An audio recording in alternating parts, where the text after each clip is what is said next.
사람은 누구나 저마다의 인생이 있습니다. 그러나 다 같은 인생은 아닙니다. 오래 살았든지 짧게 살았든지 선하게 살았든지 악하게 살았든지 부귀영화를 누리면서 살았든지 천하게 살았든지 인생은 다 다릅니다. 또 그 인생은 죽은 이후에 사람들에 의해서 평가가 내려지게 되어 있습니다. 한 사람의 삶이 끝났을 때 많은 사람들이 진심으로 아끼는 인생이 있고 아무도 쳐다보지 않는 인생이 있습니다. 우리는 권세를 많이 누렸고 많은 것을 가지고 살았던 사람들의 인생은 사람들이 인정을 하고 아끼는 삶을 살았다 이렇게 말을 하는지는 모릅니다. 그러나 꼭 그런 것만은 아니다 하는 것입니다. 오늘은 두 사람의 인생을 살피면서 말씀을 시작하도록 하겠습니다. 먼저는 아합 왕입니다. 아합은 이스라엘의 8번째 왕입니다. 왕은 그 나라에서 1인자입니다. 모든 권력과 모든 명예를 다 한꺼번에 가지고 있습니다. 한마디로 왕은 가장 존귀한 신분을 가진 자입니다. 그렇게 존귀한 자라고 하면 우리는 그가 존귀한 삶을 살았을 것이고 그가 죽었을 때는 많은 사람들이 그의 삶을 참 아까워하고 아꼈으리라 생각을 합니다. 아합은 전쟁터에서 한 병사가 쏜 화살에 맞아 죽습니다. 치료를 해야 하는데 포위망을 뚫지 못해서 사경을 헤매다가 저녁 무렵에 죽습니다.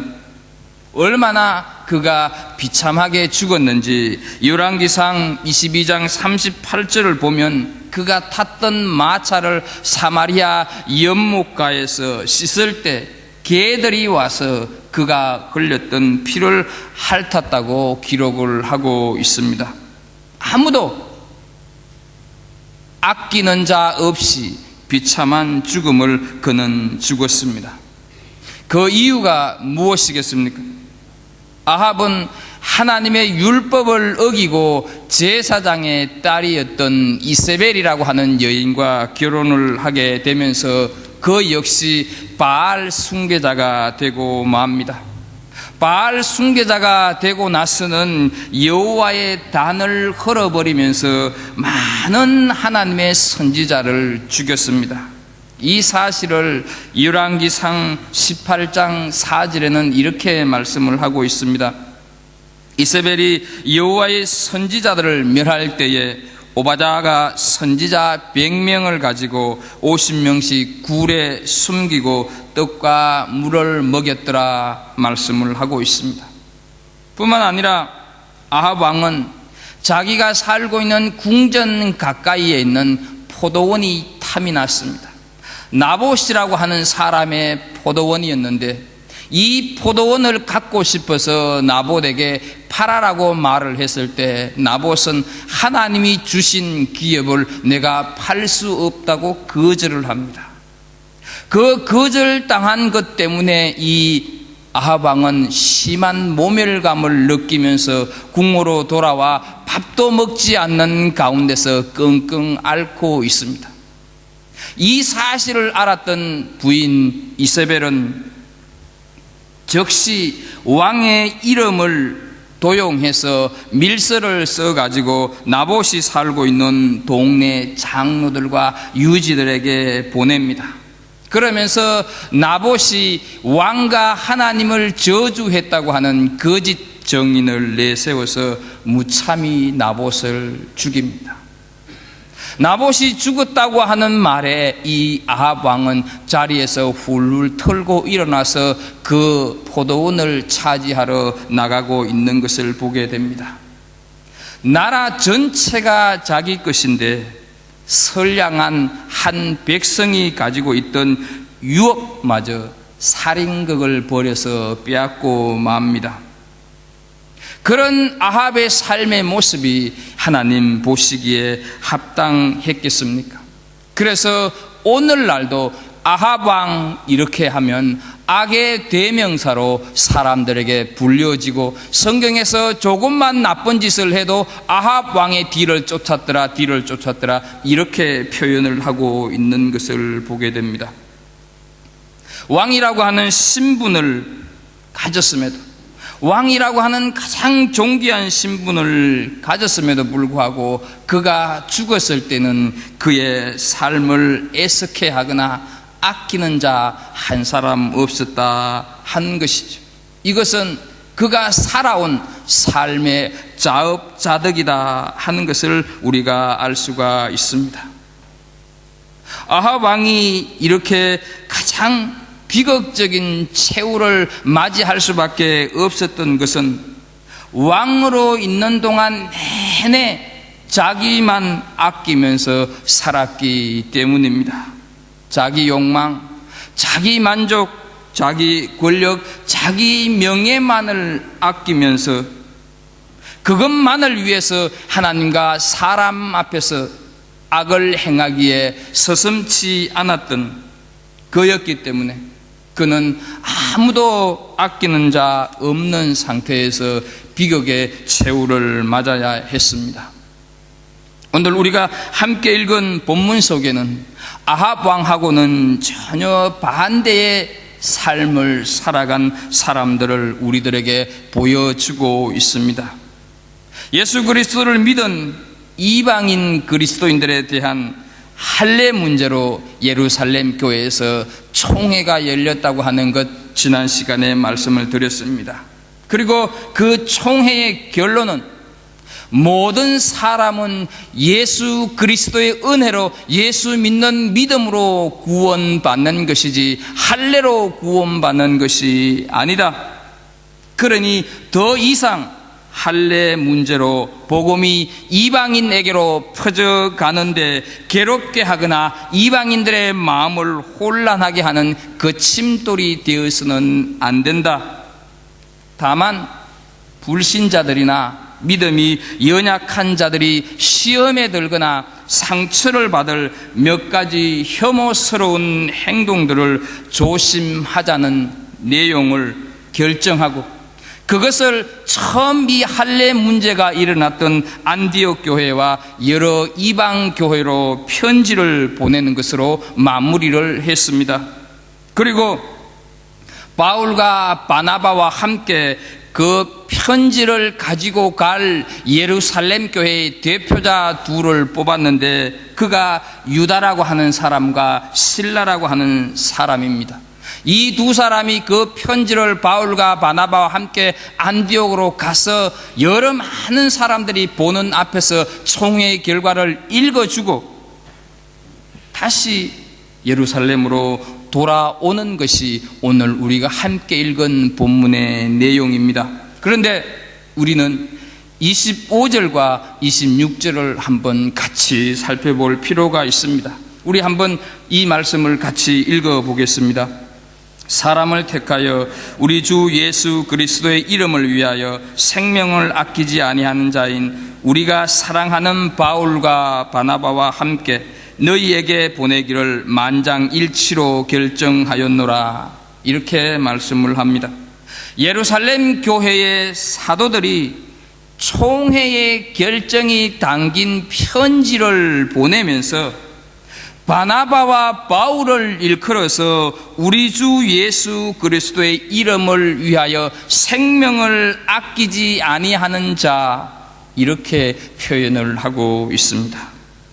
당시 예루살렘 교회의 지도자들은 예수님의 친동생이었던 야고보, 그리고 예수님 생전의 수제자라고 일컬어졌던 베드로, 이와 같은 사도들이 초대 예루살렘 교회의 지도자들이었습니다.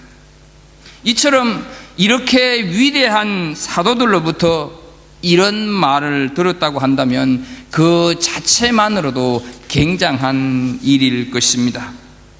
초대교회 최고 지도자들이 바나바와 바울을 일컬어서 주 예수 그리스도의 이름을 위하여 생명을 아끼지 아니하는 자, 이런 칭찬을 들었다고 한다면 분명 하나님으로부터도 그런 칭찬을 받았을 것이고, 적어도 그리스도인으로서 주 예수 그리스도의 이름을 위하여 생명을 아끼지 아니하는 자라고 하는 그 칭찬을 받는 것보다 더 큰 상급이 어디 있겠습니까? 25절 26절에서 말씀하는 아끼지 아니하다 하는 말의 뜻은 내놓다, 버리다, 포기하다, 그런 뜻을 가지고 있습니다. 바울과 바나바는 주님을 위하여서 자기들의 목숨을 내놓았고 자기들의 생명을 버렸었고 자기들의 생명을 포기한 사람들이었다 하는 것이죠. 그래서 바울 사도는 갈라디아서 2장 20절에서 이렇게 고백을 하고 있는 것을 보게 됩니다. 그런즉 이제는 내가 사는 것이 아니요 오직 내 안에 그리스도께서 사시는 것이라. 이제 내가 육체 가운데 사는 것은 나를 사랑하사 나를 위하여 자기 자신을 버리신 하나님의 아들을 믿는 믿음 안에서 사는 것이라 고백하고 있습니다. 이렇듯이 주 예수 그리스도의 이름을 위하여 자기 목숨을 아끼지 않았던 바울 사도의 마지막 모습이 어떠했겠습니까? 그는 네로 황제 시대에 참수형을 당해 죽었습니다. 당시 참수형은 아무도 그 생명을 아끼는 자가 없는 흉악범에게만 해당되는 무사람들의 조롱을 받아야 마땅하고 충분한 그런 최고형이 바로 참수형이었다 하는 것입니다. 그러면 바울이 이 참수형을 당했다고 해서 아무도 아끼는 자 없는 형장의 이슬로 영원히 사라져 버리고 말았는가 하는 것입니다. 분명코 그것은 아닙니다. 바울은 분명히 2000년 전에 살았습니다. 그러나 지금까지 무수한 사람들로부터 바울의 삶이 아껴지고 있고 바울은 존경의 대상으로 추앙되고 있습니다. 그가 남긴 수많은 글들은 하나님께서 성령의 역사로 말미암아 말씀으로 기록되어서 오늘 우리들에게 전해지고 있고 그것은 주님 오실 때까지 계속되리라 믿습니다. 아합은 절대 권력을 가진 한 나라의 주인이었지만 자기 욕망을 채우기 위하여서 나봇을 죽이고 끝내는 아무도 아끼는 자 없이 사라져버리고 말았습니다. 그러나 바울은 처참한 참수형으로 최후를 맞았지만 그는 오늘날까지 살아서 우리들에게 아낌을 받고 있다 하는 사실입니다.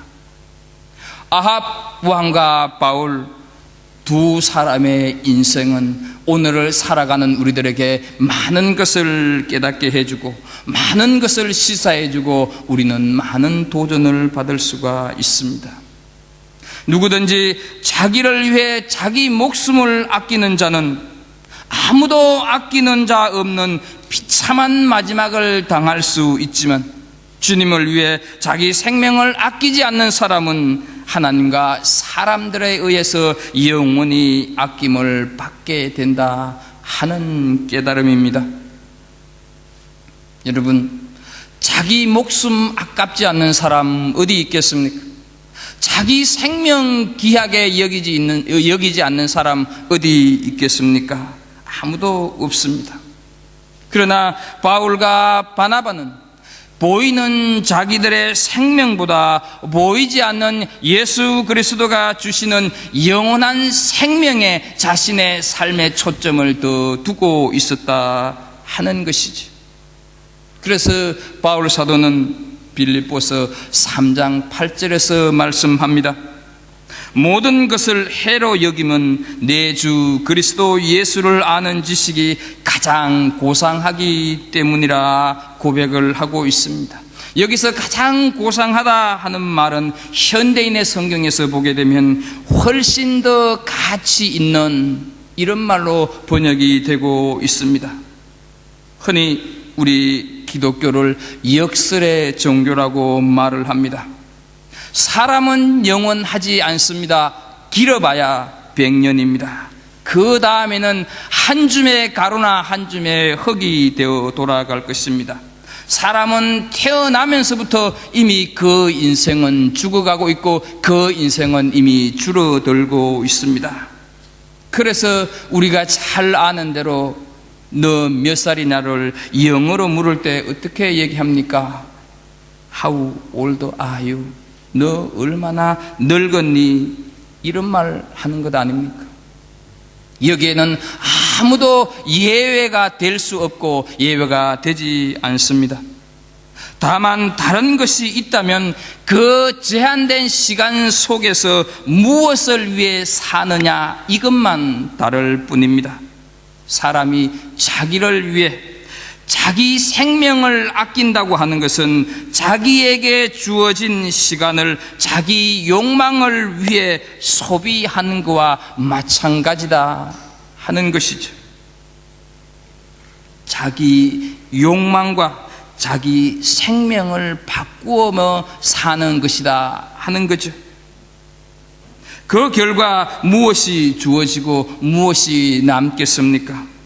자기 목숨을 아꼈던 그 아합은 모든 것을 다 소유한 것처럼 보였지만 결국은 아무것도 남는 것이 없었습니다. 아무도 아합 왕의 인생을 아끼거나 애석해하지 않는다는 것이죠. 반면에 주님을 위하여서 자기 생명을 아끼지 않은 것은 자기에게 주어진 그 100년 짧은 그 시간을 주님을 위해서 살아간 것이라고 말을 할 수가 있습니다. 자기에게 주어진 시간을 주님과 교환했다 한 것이죠. 그래서 자기 시간이 짧아지는 것만큼 주님의 영원한 생명으로 자신이 옮겨져 있고 자신이 채워지고 있었다 하는 것입니다. 때문에 이런 인생을 사는 사람은 한 줌의 흙이 되어도 이미 영혼으로 채워진 그의 삶이 있기 때문에 바나바와 바울처럼 오늘 수많은 사람들 앞에서 영원히 아낌을 받게 되고 있습니다. 이 사실은 우리는 예수님의 삶을 보면서 더 분명하게 확인할 수가 있습니다. 예수님은 가난하고 소외되고 질병으로 고통스러워하고 말씀으로 갈급해하는 영혼들을 위하여서 너나 할 것 없이 모든 죄인들을 위해서 십자가의 제물이 되기까지 자신을 아끼지 아니하셨다 하는 사실입니다. 그래서 마가복음 10장 45절 말씀을 보게 되면 인자가 온 것은 섬김을 받으려 함이 아니라 도리어 섬기려 하고 자기 목숨을 많은 사람의 대속물로 주려 함이니라 말씀하셨습니다.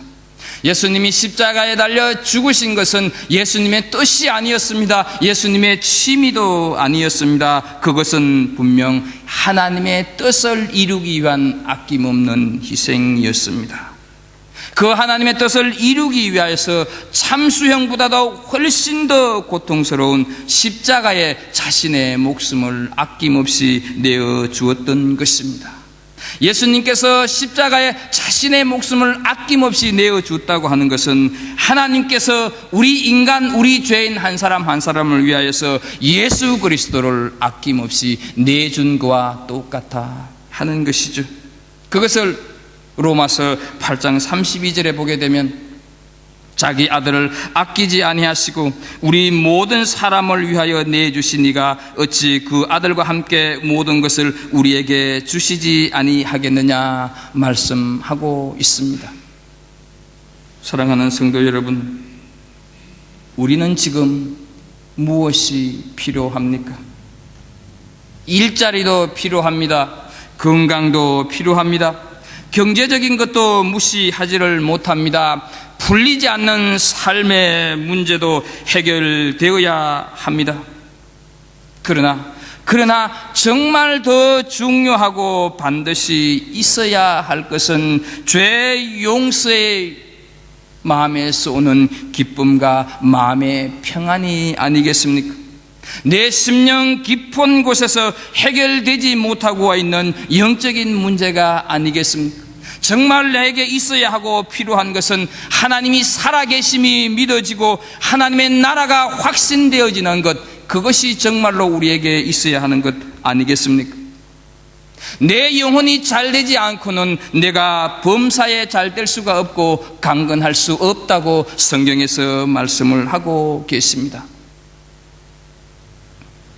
그것들을 위해 주님은 자신의 생명을 아낌없이 내어주셨고, 하나님은 하나뿐인 아들을 아낌없이 죽게 하셨음을 믿으시기를 주의 이름으로 축복합니다.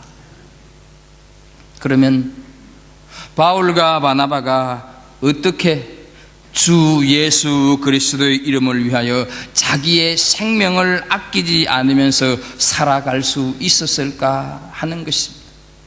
28절 말씀을 한번 보겠습니다. 성령과 우리는 이 요긴한 것들 외에는 아무 짐도 너희에게 지우지 아니하는 것이 옳은 줄 알았노니 말씀을 하고 있습니다.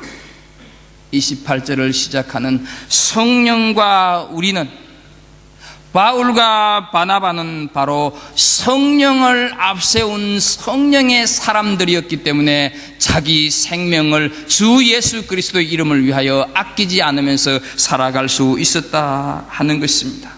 바울과 바나바는 자기 입장, 자기 형편 내세우지 않았습니다. 내 지식, 내 직분, 내 위치를 앞세우지 않았습니다. 성령님을 앞세웠습니다.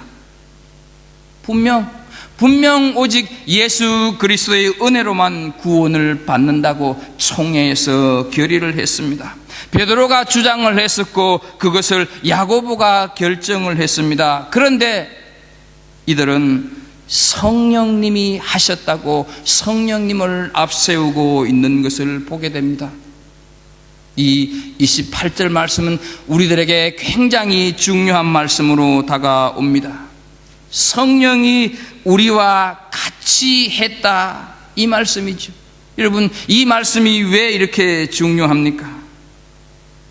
혹시 최근에 무엇인가 결정한 일이 있을 것입니다. 최근에 무엇인가 생각한 것이 계실 것입니다. 그것은 신앙적인 부분일 수도 있고 생활적인 부분일 수도 있을 것입니다. 그런데 그것이 성령님의 의견입니까? 아니면 우리 자신의 의견입니까? 한 걸음 더 나아가서 그것이 성령님과 같이 결정한 것입니까? 아니면 내 임의대로 결정을 한 것입니까? 하나님의 교회를 섬기다가 그만둔다면 하나님이 그만두라고 해서 그만두십니까? 아니면 자기 상황이 그렇고 그래서 그만두십니까? 중요한 물음입니다. 우리는 살아가면서 여러 가지 많은 것들을 결정합니다. 그런데 그것이 우리의 결정이냐 성령님의 결정이냐, 이것을 우리는 반드시 살피면서 결정을 해야 한다는 것이죠. 이 사람들은 분명히 자기들이 토론을 했습니다. 자기들이 논쟁을 했었고, 베드로는 고넬료 백부장 집에 있었던 그 간정 이야기도 했습니다. 그리고 나서 결정을 내리면서 성령님이 우리와 함께 결정한 것이다, 이렇게 말을 하고 있습니다. 사랑하는 성도 여러분, 우리는 정말 우리가 결정한 것이 하나님이 시켜서 하신 것입니까? 아니면 이렇게 하면 하나님이 좋아하실 것 같아 기대하면서 결정한 것입니까? 성령님의 생각이 내 생각이고 내 생각이 성령님의 생각이 되기를 주의 이름으로 축복합니다. 내 생각이 아니고 성령님과 내가 같이 하는 생각이라고 하면 얼마나 좋겠습니까? 만약 그렇다고 한다면 우리는 신앙생활하면서 인생을 살아가면서 어떤 어려움이나 고난 속에 들어가지 않을 것입니다.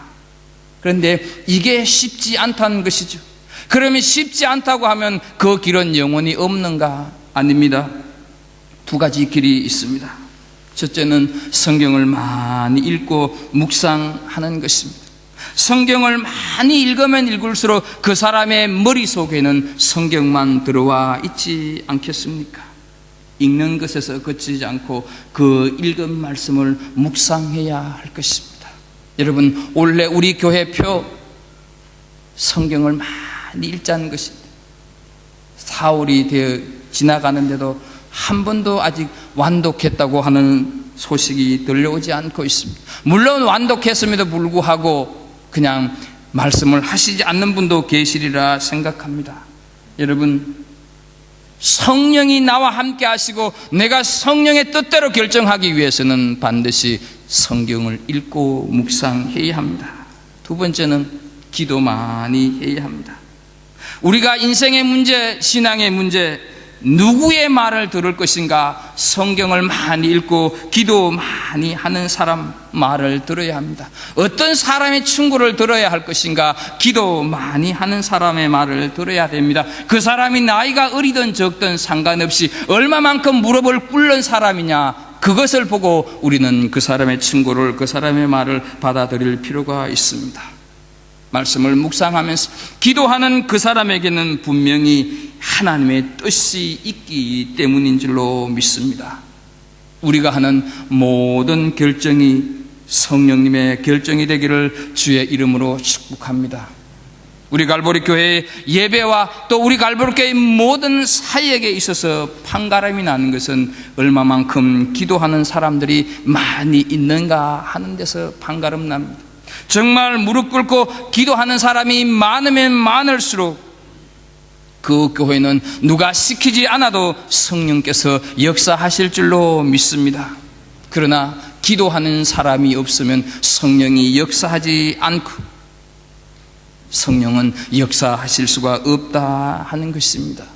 사랑하는 성도 여러분, 모두가 다 성령의 사람이 되기를 축복합니다.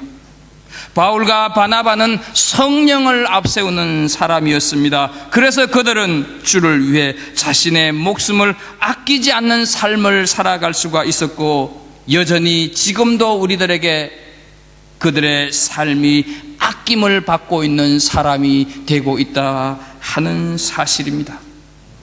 이제 우리는 자신의 삶을 아끼지 않고 주님을 위해서 살았던 한 사람, 그래서 죽어서도 말을 하고 있는 한 사람, 그 한 사람을 오늘 이 영상을 통해서 한번 살펴보도록 하겠습니다.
작은 선교사가 도용관으로 덩수하고 있었는데 그가 바로 한국 개신교의 첫 선교의 필그 주인공입니다. 1840년 영국에서 목사야로 태어난 토마스. 어려서부터 선교사에 대한 소망이 남달랐던 그는 드디어 1863년 24살의 나이에 런던 성교회에 발송을 받아 꿈에도 그리던 중국에 도착하게 됩니다. 하지만 곧 이후 불행의 죽음과 서류 선교사와의 갈등으로 한때 선교 사역을 포기하게 되는데, 하지만 세번에서 토론을 하던 그에게 조선 선교라는 새로운 길이 열립니다. 조선에 사는 사람입니다. 조선? 조선이요?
150년의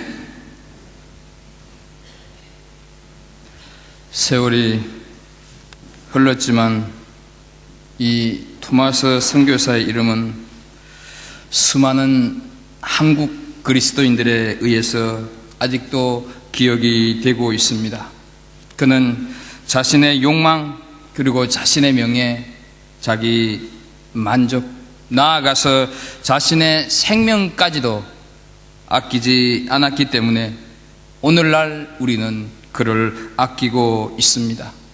한 나라의 왕으로서 모든 것을 다 가졌으나 아무도 그를 아끼지 않는 아합 왕에 비해서 아무것도 가지거나 누려보지 못하고 꽃다운 27살 나이에 이국 땅에서 치고 갔던 토마스 선교사는 오늘 우리가 아끼고 있습니다.